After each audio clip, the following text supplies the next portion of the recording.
I want to create anarchy and cause terrorism and cause all kinds of things to break out in this country. I told you there's money in wars. He wants wars and rumors of wars. Ask Dick Cheney how much money you can make off of a war. Ipso facto, Halliburton. Remember that company? Google them. Halliburton. How could the vice president of the United States of America own stock? A lot of stock. At one time was the CEO of the company. So if I own a company that makes bullets, I want a war. If I own a company that makes bombs, I want a war. If I own a company that makes helicopters for the military to fight those wars, I want a war. People become billionaires off of wars. My people, please wake up and smell the coffee. It doesn't take a rocket scientist to figure out some of this stuff that I'm talking about. I'm just being candid where others sometimes are not, and politically incorrect where others sometimes are not. And Donald fashions himself to be a person who's politically incorrect because he'll say crazy stuff. But saying that I'm politically incorrect or that I'm not politically correct does not give me license to start calling people rapists. And I've said on a number of occasions, and I get in trouble when I say it, but I'll say it again, because I know I got a lot of people who are Caucasians listening to me. And so if this makes you think I'm a racist, then you shouldn't be listening in the first place, because it means you don't know me. You just heard me say earlier that my best friend on the planet is Peter Andrews. Well, Peter, my friends, is not black. Okay? He's from the Caucasus. As white as white can be. So this is not one of those statements where somebody says, "Oh, one of my friends, I got friends who are black," and they mean folk they work with on their job. No, has your black friend ever been to your house? Has your black friend ever eaten dinner with you? Okay, so we could go there. But I say that statistically, so I'm not going there. I'm not even going to go there. Not this time. I was going to tell you about child molesters, but I'm going to leave that. Look, get my book, The Truth About O.J. Simpson, Race, Class, Money, and Justice, so you can see the statistics, the stats on who commits that crime. Since Donald wants to talk about Mexicans and claim that they're rapists, you know what I mean? Go check it out. Listen, go to YouTube and look at our videos. Go get a copy of The Truth About O.J. Simpson, Race, Class, Money, and Justice. Not a shameless plug. It's just a regular plug. Okay? Pray for me. Pray for me. If you're listening to this podcast and you believe in God, pray. Ask God to lead me, to guide me, to humble me, to teach me to follow the steps that He's ordered and to wait on Him to order those steps. It's difficult. It's difficult. Trust me. Sometimes depression sets in. I lost half my family while I'm not looking for a pity party, not looking for your sympathy. I'm just asking you, pray for me. Trust me when I tell you. I make it look easy sometimes. That's something that James Scott Manning taught me, something that Reverend Hosea Williams taught me, something that Ambassador Andrew Young taught me. Sometimes I'm able to make it look easy, but believe me when I tell you it ain't easy being me. To all of my enemies, picture me rolling, picture me rolling. To all of my friends, pray for me. Pray for me. God can do the almighty through the least likely. Remember this, you cannot be who you were and who you are at the same time. You cannot be who you were and who you are at the same time. And don't let your history hinder you from your destiny.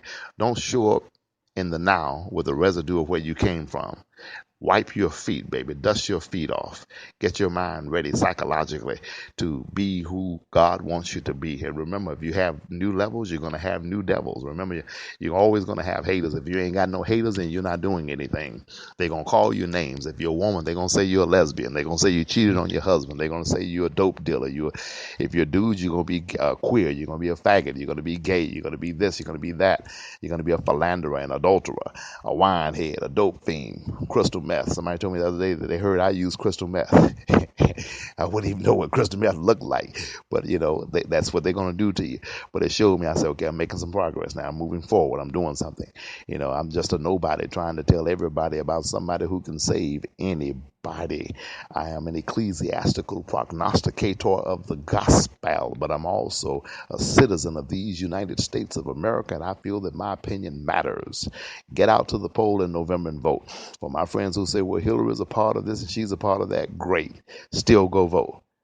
You want Hillary or Donald at the end of the day. One of my friends told me that she is a communist. Okay, great, be a communist. But we don't have a communist running for president right now. Okay? I know the system doesn't work. I know the system is broken. I know it needs to be revamped. Probably needs to be destroyed from the ground up. I get that. But we have to be pragmatic. We have to be realistic. I believe that you can do the impossible if you can see the invisible. I believe that there's a revolution that's coming, but it's probably not going to be the way you think it's going to be. I don't have these delusions of grandeur, nor do I have delusional thinking. Sometimes you have to go and work within a system and make that system as best you can. I know about the black faces in high places trying to disguise the races. I get all of that. I got it, baby. I'm with you on that. Black Lives Matter. I'm with you on that, Fred Hampton Jr. I'm with you all on that.